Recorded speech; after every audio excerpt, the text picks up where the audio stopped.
वचन, प्यारा वचन, यीशु मसीह का प्यारा वचन, पाव को दीप को राह को रोशन, ये है मसीह का प्यारा वचन, ये है वचन प्यारा। परमेश्वर के धन्य नाम की महिमा हो। प्रभात मनन के सत्र 1854 में आप सभी का बहुत ही विनम्रता के साथ स्वागत करता हूं। आइए आज के मनन के लिए हम पढ़ते हैं इब्रानी अध्याय 5 पद 8। पुत्र होने पर भी उसने दुख उठाकर आज्ञा माननी सीखी। साधारण नजरिया से प्रारंभ में पढ़ी गई पद को पढ़ने वाले लोग असमंजस में पढ़ने की संभावना है। पुत्र होने पर भी उसने दुख उठाकर आज्ञा माननी सीखी। पुत्र को तो पिता की आज्ञा अवश्य माननी ही है ना, फिर यहाँ क्यों लिखा है कि पुत्र होने पर भी करके?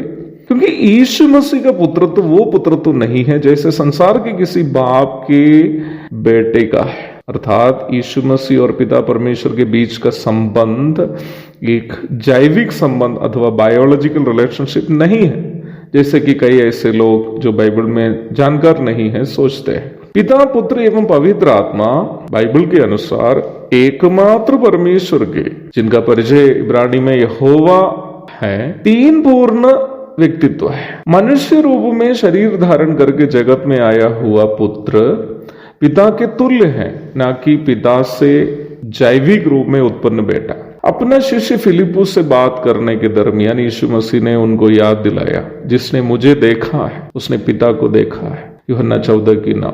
उसके पूर्व यहूदियों से संवाद करते समय प्रभु ने उधर भी यह बात स्पष्ट किया था, मैं और पिता एक है, यूहन्ना 10 की 30। पिता, पुत्र एवं पवित्र आत्मा तीन संपूर्ण व्यक्ति हैं जो पद, गुण एवं अस्तित्व में तुल्यता रखते हैं, और इन तीनों पूर्ण व्यक्तित्वों का एकत्रित अस्तित्व को बाइबल परमेश्वर के रूप में हमारे सामने प्रस्तुत करती है। Father, Son and the Holy Spirit are three independent persons who are equal in position, attributes and existence. The united existence of these three independent persons is called God by the Bible, or the united existence of these three persons is introduced as God by the Bible.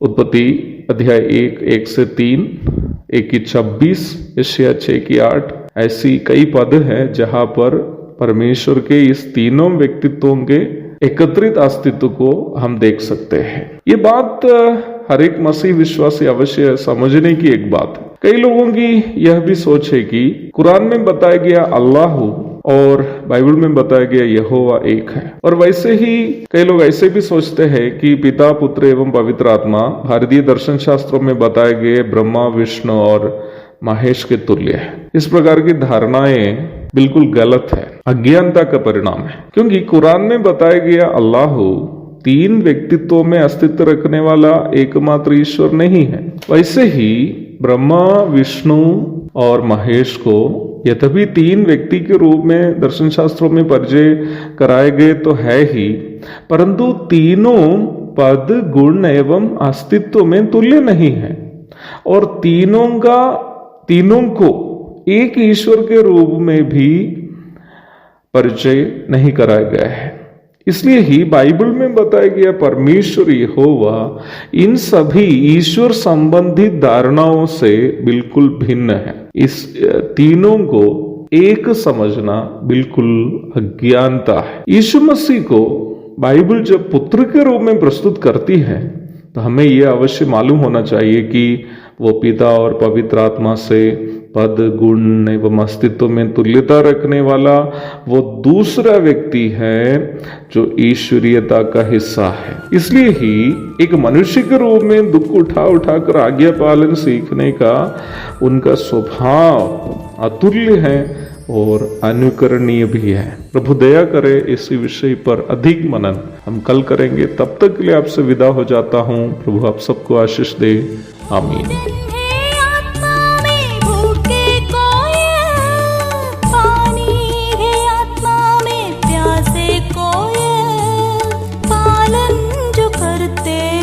उसके लिए बख्शिश पाने का साधन है ये है वचन, प्यारा वचन, यीशु मसीह का प्यारा वचन।